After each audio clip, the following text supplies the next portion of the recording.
কি কইতাম বন্ধুগণ, আমার মতো গৃহিণীর কোনোখানে গিয়ে আসলে শান্তি নাই। গিয়েছিলাম একটা রেস্টুরেন্টের মধ্যে গিয়া শেষ মেশে আমার কাইন্দা বাড়ি ফিরন লাগবো সেইটা আমি আসলে বুঝি নাই। তো সেই ঘটনা আজকে আপনাদের সাথে শেয়ার করার জন্য চলে এসেছি। শুরুতেই বলে নেই এটা কোনো প্রমোশনাল ভিডিও না। আমি গিয়েছিলাম রেস্টুরেন্টের মধ্যে ফলাফাইন লইয়া শতা গুষ্টি লইয়া খাওয়া দাওয়া করার লাগিয়া। কিন্তু কেডাই জানতো ওই যে একটা কথা আছে না, ডেরকি স্বর্গে গেল নাকি ধান বান্ধে। আমার অবস্থা হয়ে গেছে ওই রকম। রেস্টুরেন্টে যাওয়ার পরে বেটা রাঙ্গরে কি সুন্দর করে ডেস্কের চুলাই না দিয়ে চুলা ধরাই দিয়ে বললো, ম্যাডাম এখানে আমরা ব্রতটা দিয়ে দিয়েছি, আপনি আপনার মতো করে রান্না বান্না করে খান। বলেন তো কেমন লাগে? গেছি পাইটো ফাইর উপরে ফাউতিলা আরাম টারাম কইরা খামু না, হেতে রাঙ্গরে দিছে রান্না বান্না ধরাইয়া। আরে ভাই ঘরের মধ্যে রান্না বান্না করি বইলাই তো মাঝে মধ্যে রেস্টুরেন্টে যাই খানা দানা করার লাগিয়া। পরে হেতেরা কইলো, না ম্যাডাম আপনারা এখানের মধ্যে আপনাদের পছন্দ অনুযায়ী ঝাল টক সবকিছু মিক্স করে নিতে পারবেন, যেমন খুশি তেমন রান্না করে খাইতে পারবেন। এদিকে ফুলাই হাত দিয়ে দইরা উঠাতে না তুইলা তুইতে পারে, কিন্তু সিমটা দিয়ে দইরা আবার ডেস্কের মধ্যে দেওয়ান লাগে। সিমটা করেন কারণ রেস্টুরেন্টে গেছে মানুষের ছাইয়া রইছে, হাত দিয়ে দিলে কি ইজ্জত থাকবো? তো বন্ধুগণেরা আপনারা কিন্তু সাক্ষী, আমি আমার ফুতে আমরা দুইজনে মিল্লা কি সুন্দর করে রান্না বান্না করতেছি, নিজেদের রান্না নিজেরা কইরা। তারপরে আমরা খামো তো এটার মধ্যে ইসামাসেতে শুরু কইরা, এই কাকড়ার সুন্দর মোড়া মোড়া ঠেঙাতে শুরু কইরা, তারপরে ওই মাশরুমেতে শুরু কইরা মোটামুটি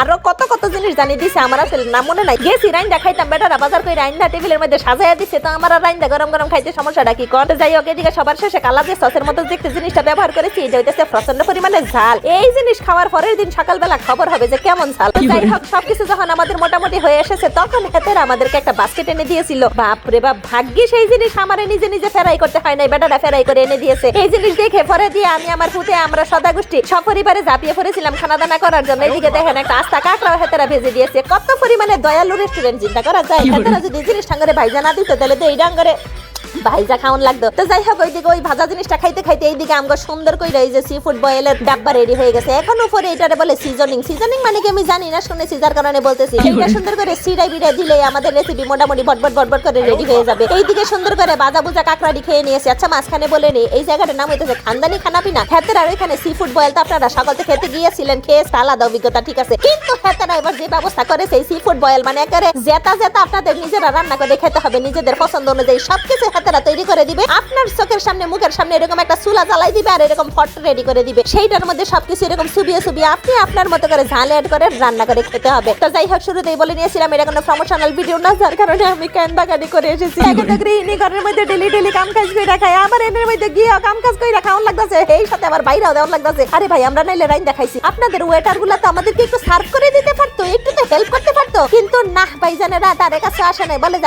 আপনারা রাইন দেখান। অবশ্য কি আর করা, ওই যে বলেছিলাম শুরুতেই ডেকি স্বর্গে গেল ধান বান্নে আমার অবস্থা হয়ে গেছে এরকম। রাঁধুনি মানুষ রেস্টুরেন্টে গিয়ে নিজেরা রান্না করে খাইতেছি। ওই যে দেখেন ওয়েটার ভাইজানে কিন্তু আবার আমাদেরকে চামচ টামচ সব আগাই দিতেছিল। ভাগ্যিস ওই রান্না করে নিয়ে বলে নাই নিজের থাল নিজে ধুইয়া লবেডি। যাই হোক, এতটুকু ইজ্জত দিছে, সম্মান দিছে, যার কারণে আমি প্রচন্ড পরিমাণে আবেগে আপ্লুপ্ত। এইদিকে আমার স্বামী দেখছেন নিকিরছে, হাতে একেবারে জুম করে করে প্রতিটা উপাদান আপনাদেরকে দেখানোর চেষ্টা করিতেছে। আমি আশা করি আপনারা উপাদানগুলো চিনতে পেরেছেন। এইদিকে এই জিনিস আমি মুখের ভিতরে দিয়ে খেতেই আসি। আর এরকম গরম গরম জিনিস বৃষ্টির দিনে ফু দিয়ে খেতে খেতে যে কি ভালো লাগে। এই ভালো লাগার মধ্যে কান্দাকাটি ভালো লাগে না, তারপর আমরা সহ্য করতে না পেরে মাই ফুতের চক্কের মধ্যে পানি চলে এসেছে ঝালে। যাই হোক, এদিকে খাওয়া দাওয়ার পরে টেনশনে আসছিলাম। ভাইজানেরা আবার বলে যে ম্যাডাম যেই থালাবাড়িতে খেয়েছেন সেইগুলা ধুয়ে আসেন যান। কিন্তু না, ভাইজানেরা আমাদেরকে এরকম কিছু বলে নাই, ওনারা শুধুমাত্র আমাদেরকে দিয়ে রান্নাটাই করিয়েছে। তো যাই হোক, পরিশেষে আমরা এখানে একটু মিষ্টি মুখ করেছিলাম। আর আপনাদের আজকের ভিডিওটা কেমন লেগেছে, যদি লোভ লেগে থাকে অবশ্যই কমেন্ট করবেন, আর যদি লোভ না লেগে থাকে তাহলে ভিডিওটা আবারও দেখেন। লোভ লাগলে বাধ্য।